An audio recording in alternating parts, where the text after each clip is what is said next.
A quick new idea, daily, from the world's greatest TEDx talks. I'm your host, Atossa Leoni, and this is TEDx Shorts.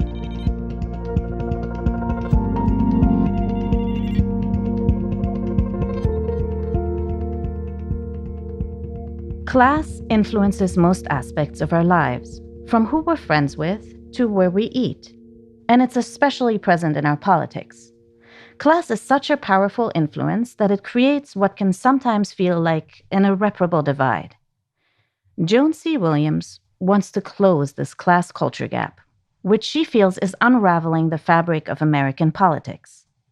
As the founding director of the Center for Work Life at the University of California Hastings Law School, Joan's work focuses on improving working-class lives. And today she demonstrates how bringing class consciousness and understanding to the forefront of national conversation can help us bridge this political divide. Let's start here. Raise your hand if you consider yourself middle class. That's a lot of people. Now, I'm guessing that some of you who raised your hands live in households that earn $200,000 or more a year. That's actually not middle class. That's the top 6%. But as Americans, we use the term middle class almost indiscriminately. So in a recent Bloomberg story, an amusement park worker earning $22,000 a year and a lawyer earning $200,000 both describe themselves as middle class. What happens if we look at Americans who are just actually in the middle? So as Americans, we're a little clueless about class. Virtually all Americans who were born in the 1940s did better than their parents. But today, it's about half. And wages used to rise when productivity rose until the 70s. That stopped. If it had continued, wages would be about double what they are today. And so blue-collar America heard the cultural disrespect, and they deeply mourn the passing of the American dream. The result is a politics ruled by fury. I don't like what this dynamic is doing to American politics for two reasons. The first is ethical. I'm committed to social equality for all groups, not just for some groups. And the second is strategic. The hidden injuries of class are fueling a politics so polarized that our democracy is threatened. Now, in order to begin to turn this around, we have to understand more about what I call the class culture gap. Because class isn't just about money, it's also a set of cultural traditions that we riff off of to shape our everyday behavior and make sense of our lives. Class affects everything we do, from that first cup of coffee we have in the morning till whether we prefer the edgy or the tried and true. Let's first look at the professional managerial elite. Their central ethic is self-development. That's why, as parents, we spend so much time trying to discover our children's every little micro-talent and develop it post-haste.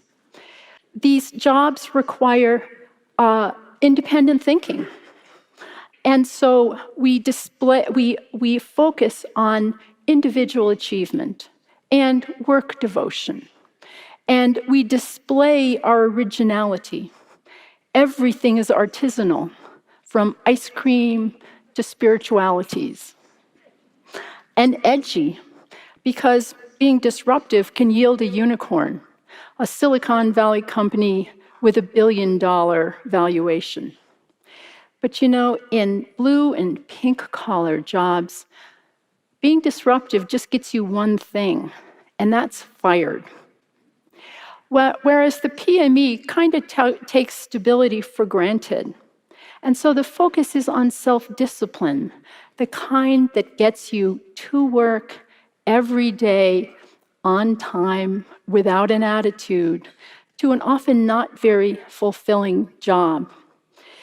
This is why the middle class so deeply, deeply values institutions that aid self-discipline, the military, traditional religion, traditional family life, and why the taste is for the tried and true. Think ample portions of comfort food, Olive Garden, rather than smidgens of sophistication. Think tasting menu.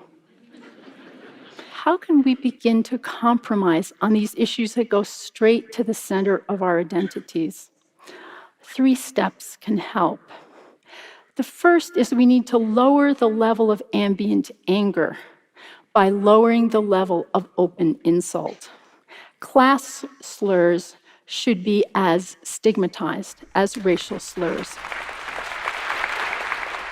The second step is that we need to address the key engine of middle-class fury.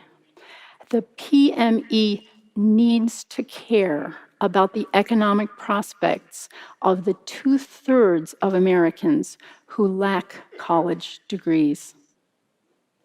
These proxy wars on guns and religion, they reflect the raw pain of Americans unable to give their families a future.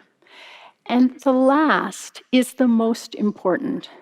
We all, on both sides, need to change the way we think about each other. You know, too often, advocates on both sides, they're absolutists, convinced of their own moral purity. But I think we're better off if we leave politics and purity separate. Politics is about the messy business of living peaceably with decent people whose lives give them a different truth lens. The sooner we begin to bridge this class culture gap, the sooner American politics will step back from the brink. Let's start now. Joan C. Williams earned her JD from Harvard Law School and is a distinguished professor of law at the University of California, Hastings Law School. The TEDx talk you just listened to was recorded at a TEDx event in Denver, Colorado. All TEDx events are independently organized by volunteers who believe in TED's mission of ideas worth spreading. Special thanks to the organizing team at TEDxMileHigh. Want to hear more about this episode or recommend a TEDx talk for the show? Visit our website at ted.com/TEDxShorts. I'm Atossa Leoni. Thanks for listening, and see you tomorrow.